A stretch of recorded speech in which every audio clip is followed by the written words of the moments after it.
పుణ్య కమిషన్ సిఫారసులకు అనుగుణంగా ప్రతి నెల చివరి రోజున ఎస్సీ/ఎస్టీ గ్రామాల్లో civil rights day programme conduct చేయాలి.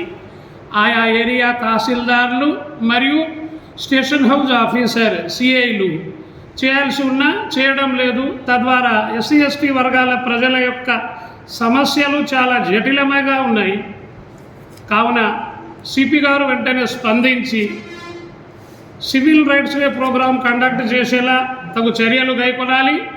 మరియు ప్రభుత్వం కూడా ఎస్సీ/ఎస్టీ వర్గాలకు తగు న్యాయం అందిస్తున్నారు, కానీ ఇంకా అందియాలి.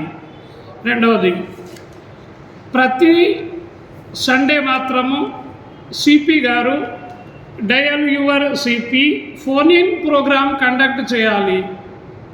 ఇది మేము SC ST atrocity monitoring committee Hanamkonda division యందు నేను కన్వీనర్గా మాట్లాడుతూ ఈ డిమాండ్ మీ ముందు ఉంచుతున్నాను. పత్రికా, ఎలక్ట్రానిక్ మీడియా మిత్రులందరికీ నా యొక్క శుభాకాంక్షలు. మీరు కూడా మా ఎస్సీ/ఎస్టీ వర్గాల ప్రజలకు మీ యొక్క కృషి మరియు మీ యొక్క సహాయ సహకారాలు అందించాలని ఈ మూలంగా నేను మీకు విన్నవించుకోవడానికి వచ్చాను. సంతోషం స్వామి. నా పేరు ఆర్బి పరశురామ నాయక్. నేను SC ST atrocity monitoring committee Hanamkonda division కన్వీనర్ను.